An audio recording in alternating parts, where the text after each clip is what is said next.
Hey everybody, welcome to part 6 of this May 2017 estate sale series. I'm just going to cover a few items in this segment, and these should be the final items from the first trip out. And then we can dive into a big lot. It's going to be a multi-section thing for the second trip. Alright, so without further ado, let's dive right in.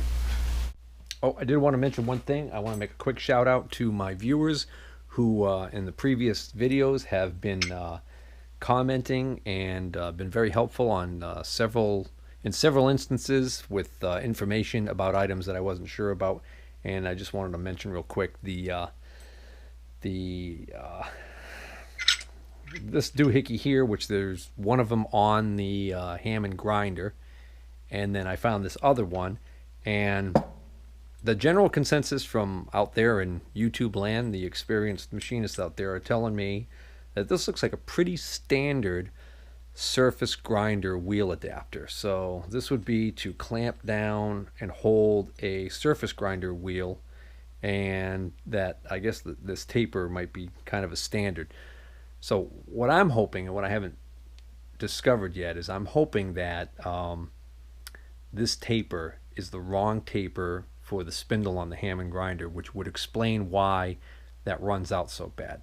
And when I eventually get around to getting the Hammond grinder down here to play around with it, we'll be able to do some tests and see exactly whether or not that's true.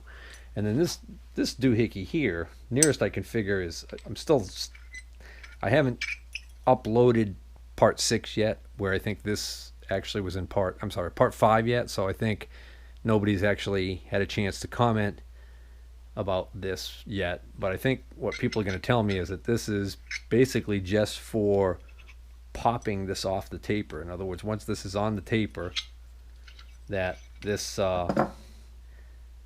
this would go on the shaft and then get tightened down, and then when you go to want to take it off to remove it, that you just screw this in, and that this is made to pop that out off of the taper.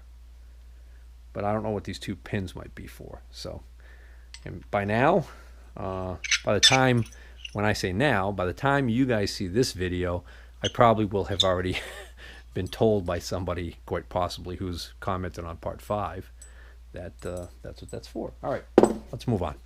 So I had already finished buying all the stuff that I thought I was going to buy, and then some other guys had shown up and were looking at some stuff, and the seller had gotten busy with them, so I started hauling out my stuff. And then as I was going out, I spotted something, caught my eye, and so the next thing you know, I went back and talked to him, and I put together one last bundle. And one of the items that caught my eye was another vise that was up on a shelf that I could hardly get to. I could see it like about 8 feet away up on a shelf, but I couldn't see what kind of vise it was, but I could just kind of see the shape of it and everything. So I figured I was going to take a chance on that vise, because I had already gotten the Kurt vise and it looked very similar. So I thought, well, maybe it's another Kurt vise up there. So but I couldn't see it, wasn't sure what it was. I made a deal on it, and ended up bundling it with a couple other items that I spotted. And then after I made the deal, I worked my way, I moved some stuff so I could work my way in there close enough so I could grab the vise off the shelf, pull it out into the light where I could get a good look at it. And unfortunately, it's an import. It's a knockoff of a Kurt. It looks a lot like a Kurt. It's got some similarities. Got a lot of surface rust on it. But the good news is it still works smoothly, and even though it's got quite a bit of surface rust, there's no damage on this vise. There's no milling errors or drilling pock marks or anything on this thing. It's actually, well, I was going to say pretty clean, except for the fact that it's got this surface rust on it. But even the paint on the body of the vise is still pretty darn intact. And there is a name on the other side here, and I'll get to that in a second. I just want to give you a look at the bottom. So it's interesting. It's got that same red primer or whatever here, and it's marked on the bottom here E.M. Okay.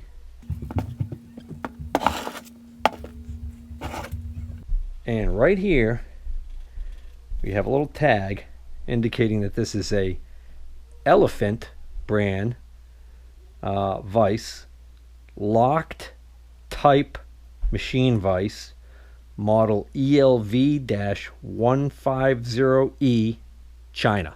So, I don't even know what an import version of a Kurt knockoff goes for new. It's a 6-inch, so it's very similar to the Kurt that I've got on my machine right now. And on a subsequent trip, I do end up pulling a little bit of a surprise out of a cabinet, and we'll see that later. So now that I think of it, I think the item that caught my eye and started me on the path to bundling that last few items, when I thought that I was done for the day, was I spotted this stand. And I was like, oh, wonder how I missed that one. It was off on the other side, and it was behind some stuff, so I completely didn't see it. Otherwise, I would have probably included it when I was picking out those stands and buying all those stands that I've showed you guys in the earlier videos. I would have added this one here.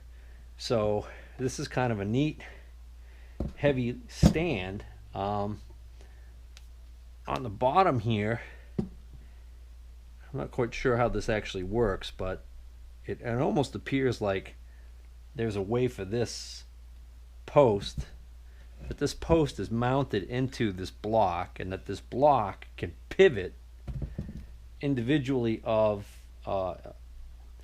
independently from this base, so that when the base is down like this, if you move this control right here, that you're actually going to do a fine adjustment on tilting this post. And then the other thing that's really cool about this is it's got one heck of a sturdy construction here.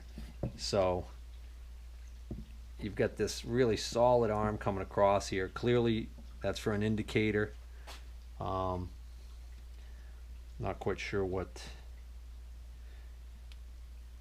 this arm. Okay, this is the lock for the tilt. This is the lock for extending this.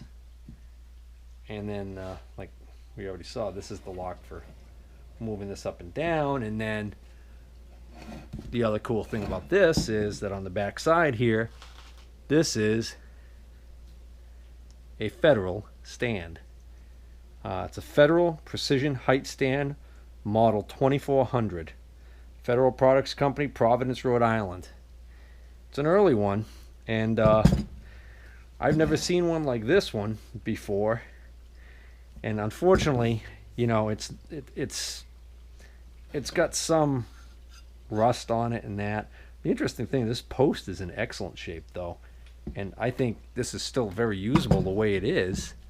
But in a later episode, I'm going to show you guys a little surprise, and we'll have to talk about this stand again. And that brings us to the final 3 items I bought on this trip, on the first trip, that I ended up bundling with that import vise and that Federal stand. First of which is this big Phase 2 arbor press. This is a model 260-102, which is a 2-ton arbor press. And when I say big, I mean, it's, obviously with arbor presses everything's relative. I mean, it's big compared to the half-ton Greenard presses that I have, or even the 1-ton Phase 2, which is basically almost identical to this, only just a little smaller. So this would have made arbor press number 6. Well, it made arbor press number 6 in my collection. So I immediately decided I gotta start liquidating. So I ended up selling my Japanese arbor press that just had like PM marked on it, and we never did find out exactly who made it. But I offered this one for sale, the PM for sale, the 1-ton for sale, and the 2 Greenard half-tons for sale.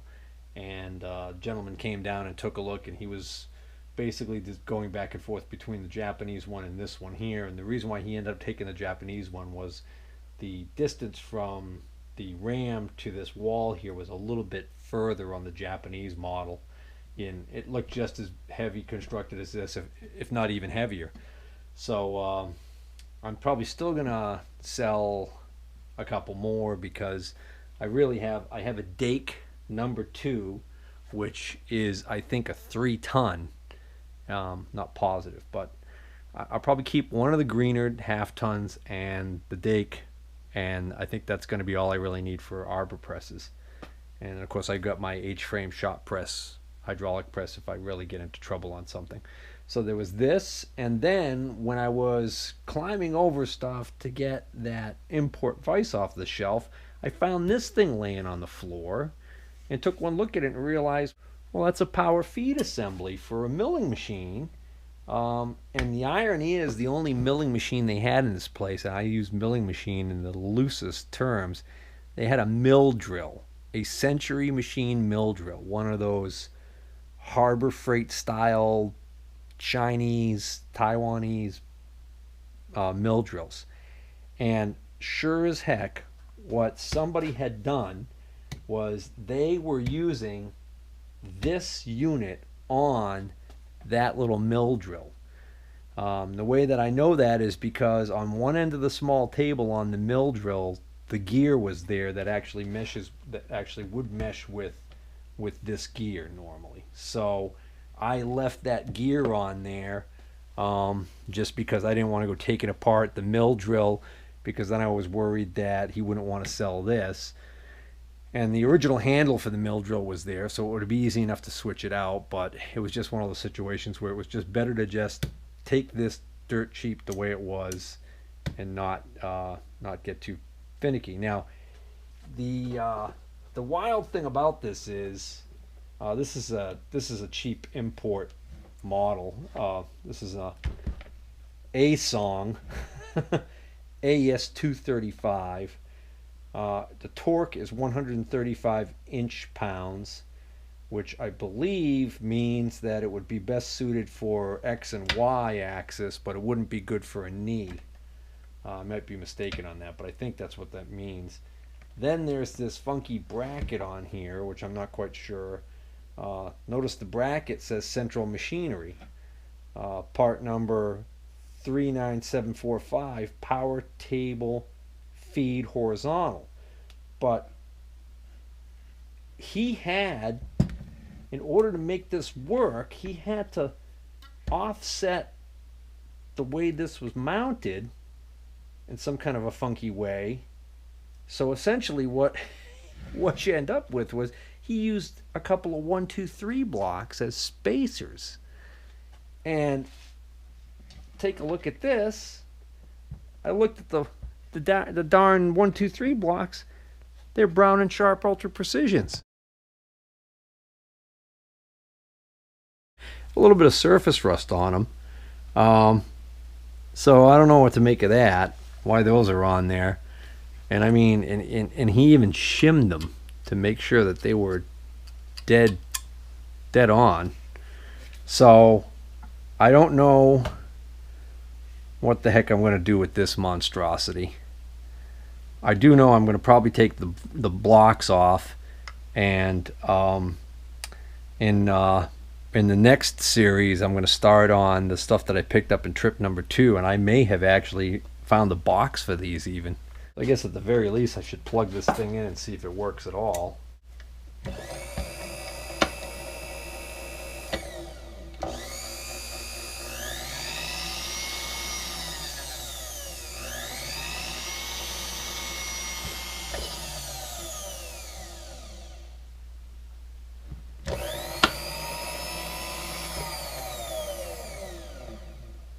Yeah, works fine. There's a button remotely located right here, which is the rapid traverse switch. For some reason it's unplugged. Let's see, this must go on here. Yeah, this clips on like that. Let's try that rapid traverse.